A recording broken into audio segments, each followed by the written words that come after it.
Banjir Darah di Borobudur Jilid 7.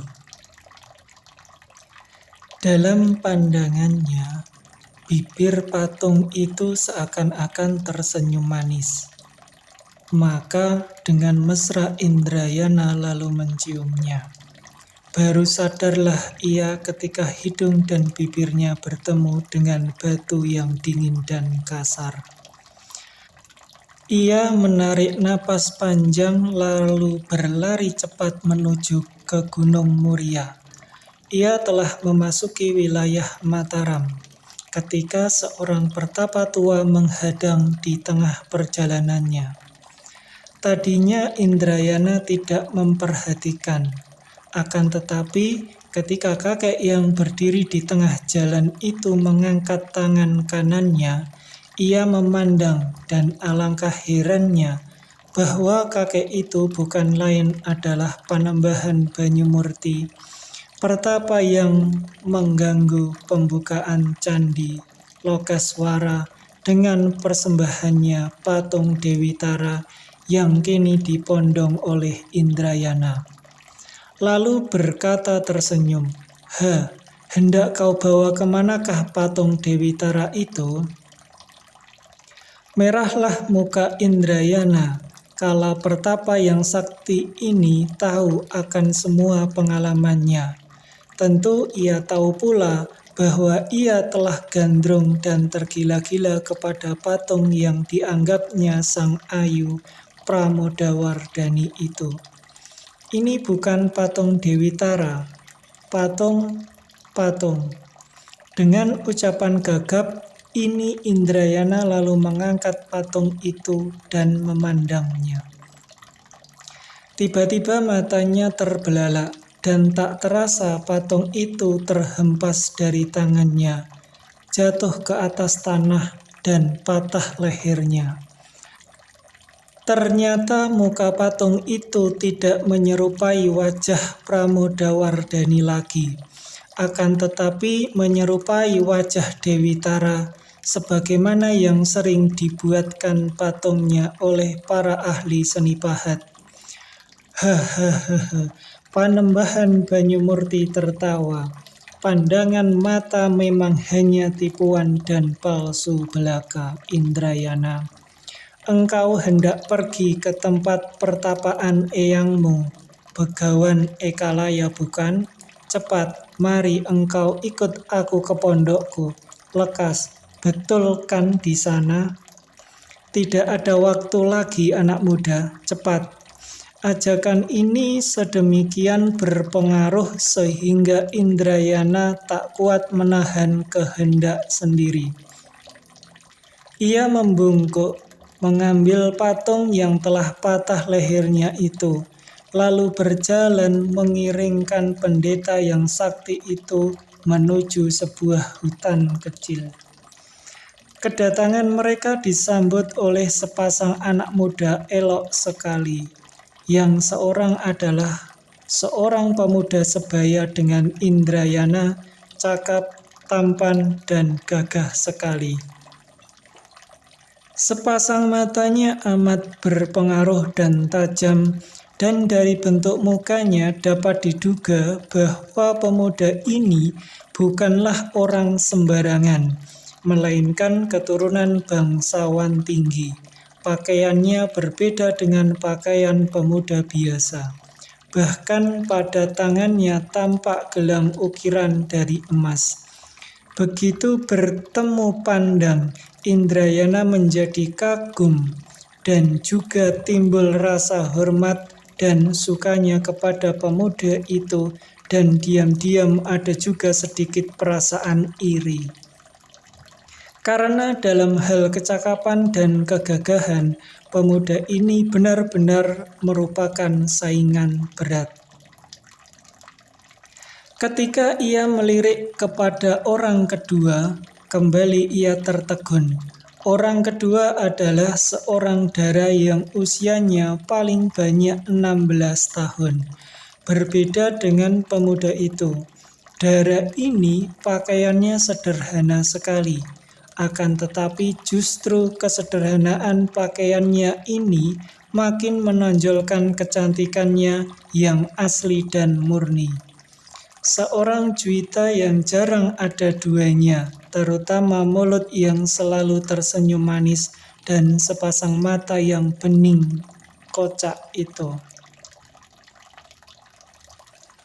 Bagaimana di dalam hutan kecil, di pondok reot dari Panembahan ini, terdapat dua orang manusia yang cakap seperti Dewa Komajaya dan cantik seperti Dewi Komaratin ini. Panembahan Banyumurti memperkenalkan kedua orang pemuda itu kepada Indrayana dengan amat terburu-buru dan sederhana. Ini adalah muridku bernama Raden Pancapana, dan ini adalah anak tunggalku bernama Chandra Dewi. Duduklah Indrayana, duduklah. Dan kalian juga Raden dan Dewi. Kalian bertiga dengarlah pesanku terakhir.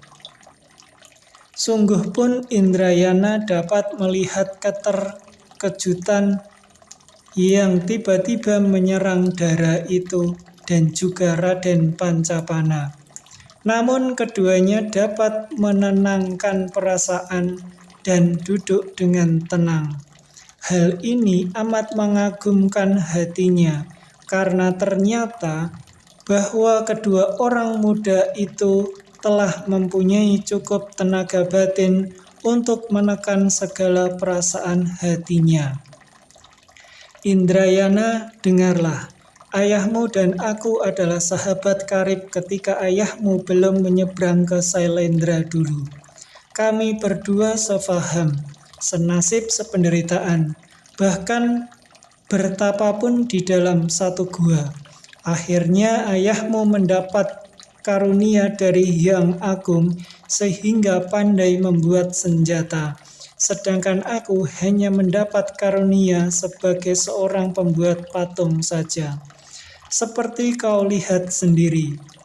Maksud baikku untuk mempersembahkan sebuah patung ternyata diterima dengan salah pengertian oleh Maharaja Samaratungga. Hal itu tidak apa, karena Sang Prabu itu masih mempunyai alasan yang mengandung kebijaksanaan. Akan tetapi, Mahawiku Dharma Mulya telah mempergunakan kesempatan itu untuk memperlihatkan dendam dan bencinya kepada kami, orang-orang Mataram, dan kepada kepercayaan dan agama kami. Ayahmu telah membuktikan kebijaksanaannya dan berusaha menolongku. Maka sekarang aku pun harus membalas budinya itu. Ia berada dalam bahaya. Indrayana terkejut sekali. Dalam bahaya? Siapakah yang mengganggu ayah? Tanyanya kurang percaya. Siapa lagi kalau bukan Mahawiku Dharma Mulya yang meminjam kekuasaan Maharaja Samaratungga. Bahkan kau sendiri pun dan aku juga takkan mudah melepaskan diri dari jangkauan tangan Mahawiku yang panjang dan penuh dendam. Indrayana. Pada saat Indrayana hendak bertanya, tiba-tiba terdengar suara orang dan derap kaki banyak sekali. Kuda menuju ke dalam hutan itu. Dan Panembahan Banyumurti berkata, Indrayana, kalau kau mau belajar seni pahat dan ukir dari murid dan putriku, kau akan dapat membuat patung orang yang kau kasihi. Akan tetapi kau harus berjanji mau mengajak murid dan putriku menuju ke Gunung Muria dan menghadapkan mereka kepada eyangmu agar mendapatkan bimbingan. Yang datang itu adalah orang-orang Sailendra. Biarlah aku yang menghadapi mereka. Kalian bertiga berangkatlah sekarang juga ke Muria.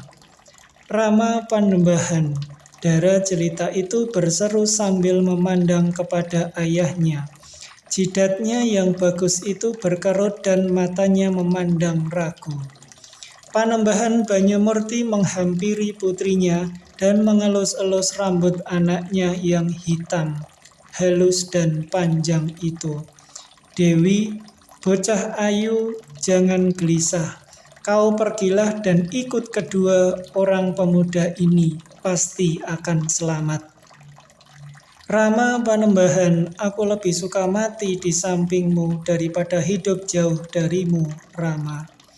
Derap kaki kuda telah tiba di luar pondok dan di antara suara pikuk itu terdengar suara ketawa Panembahan Banyumurti yang nyaring ketika ia mendengar ucapan putrinya itu.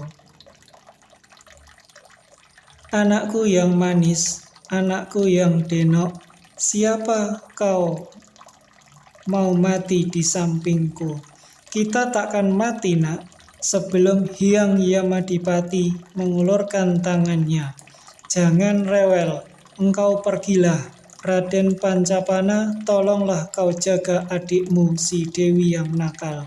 Nah, kalian bertiga berangkatlah dari pintu belakang. Tidak ada waktu lagi. Setengah ditarik lengannya oleh Raden Pancapana, Candra Dewi berjalan keluar dari pintu belakang. Sebentar-sebentar menengok memandang ayahnya, diikuti Indrayana dari belakang. Patung yang patah lehernya itu ditinggalkan di dalam pondok. Setelah sekarang tidak menyerupai Pramodawardhani, tak perlu ia bawa-bawa sepanjang jalan.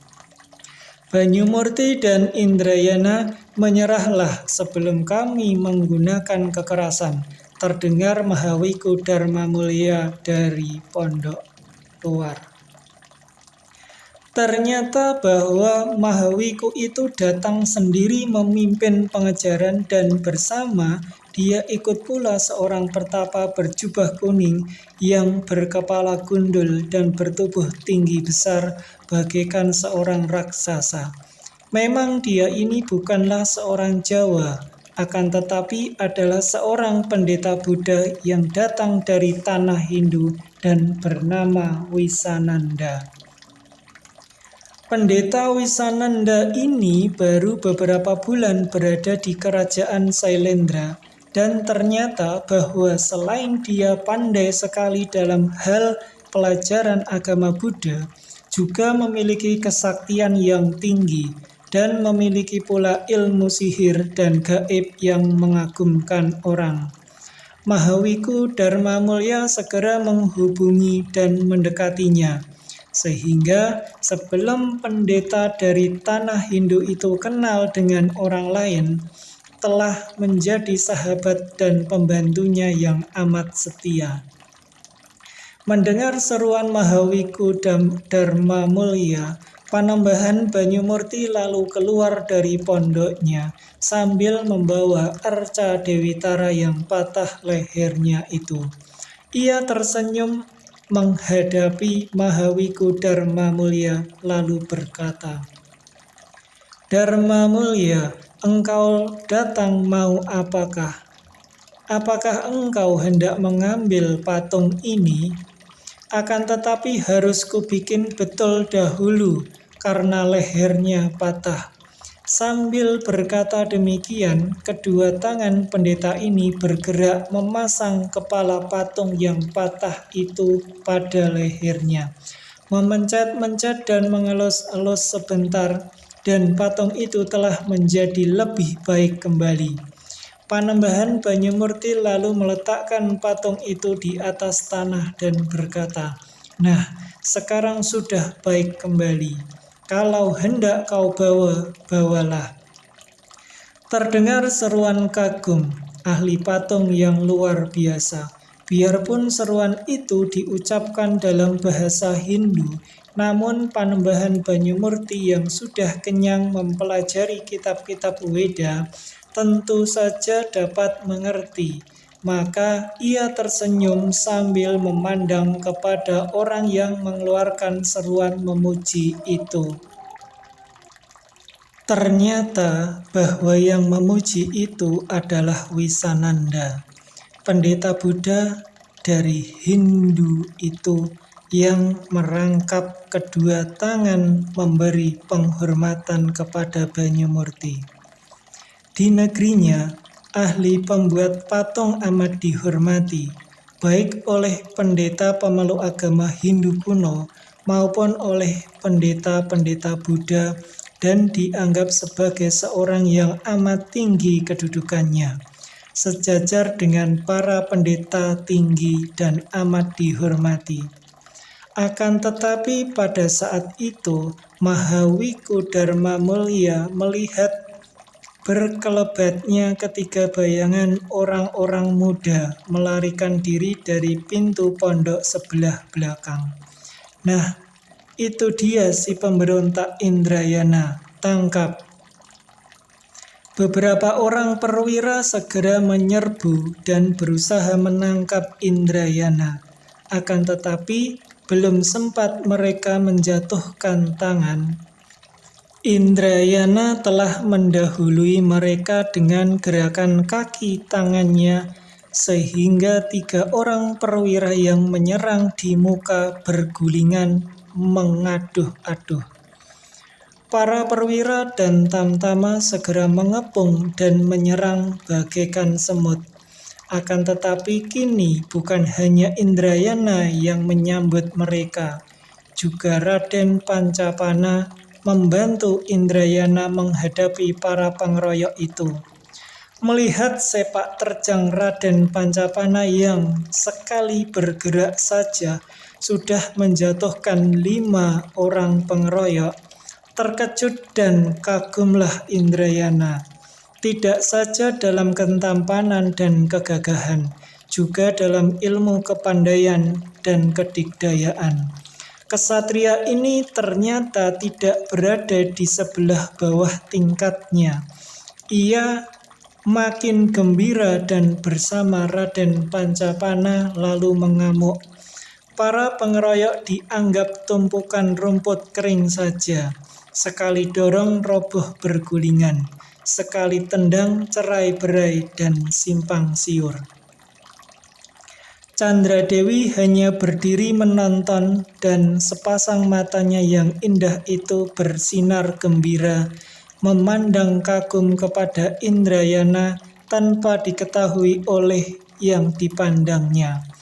Melihat sepak terjang kedua orang yang dahsyat itu, Mahawiku Dharma Mulya maklum bahwa orang-orangnya takkan dapat berhasil untuk menangkap Indrayana.